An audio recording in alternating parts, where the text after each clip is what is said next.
Okay, I finished row 6.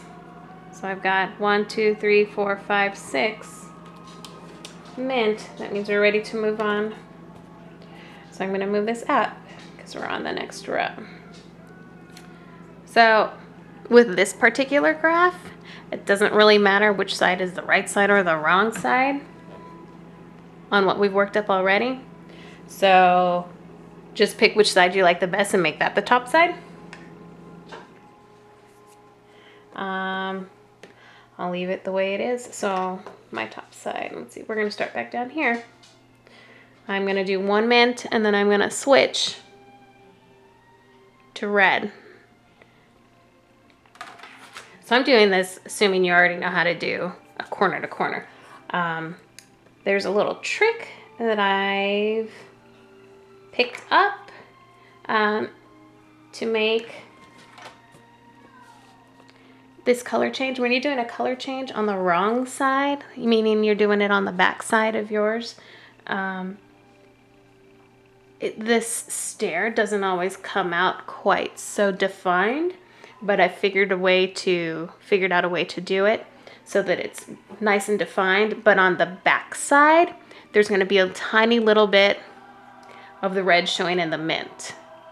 If I didn't do it this way and did it the way I normally do, like the way you normally work it up, the red, the extra red part would be on the right side, on the top side, rather being on the back side.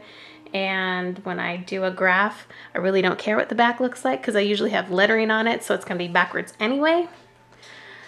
So it depends on what you want and what you like. I really don't care what the back of mine looks like, and I'm okay carrying a strand of yarn that's not the same color as that square showing on the back side. I'm okay with that. So, but I'll show you what I do and you can decide if that's what you like to do too. So I do need to do 1 square, 2, 3, 4, 5. I need to do 1 square of this mint before I change. 2, 3. So 3 half double crochet. And I learned how to do corner to corner by changing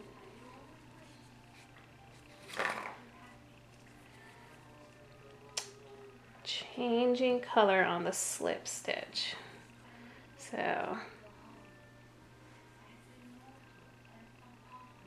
I put it in the chain space. I'm going to take my yarn and pull it through. And let's see, 1, 2. And when I half double crochet, I always crochet over this chain space and the color change, just because it keeps it a little bit tighter when I weave in ends at the very end. So 3 half double crochet.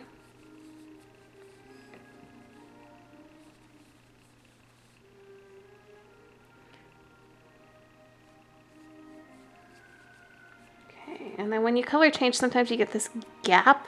So all you have to do is pull that color from the square before, and it closes that right up. And since I'm working with this was going to be my back side, I like to pull all my ends through on the back side so I know which is the back and which is the front. Just makes it easier for me. So we're working with this as the back. So I'll show you. So normally when you're doing it, you would put your hook in, yarn over, and slip stitch, and work your square. Oops. 2, 3. I'm going to do 1 more just to show you what it looks like. So I'm changing. This is a row with a different color, and this is kind of what it does. Slip stitch, chain,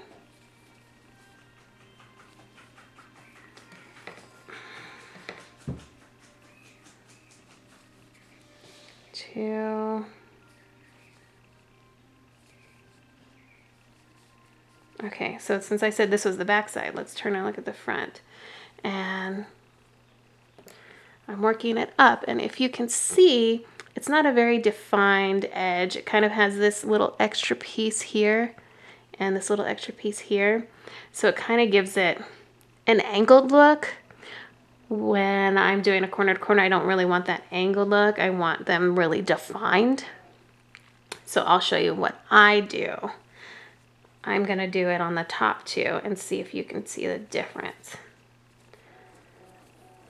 So I would hold my yarn here and then stick my hook into slip stitch, but way I do it to get rid of that is I put my hook in with my yarn underneath and I yarn over for my slip stitch. So I have this little extra piece here, and then I just do it as I normally do, slip stitch 1, 2, wait, I did not do that right. So I do my slip stitch, and then I'm going to chain 2 and do my half double crochet, half double crochet, 3, and I'll do it again. I'll show you how I do it again. So instead of putting my hook in with my yarn behind and yarning over like normal, I put, wait a second, honey. I put my hook in with my yarn in front and yarn over that way. Chain 2 and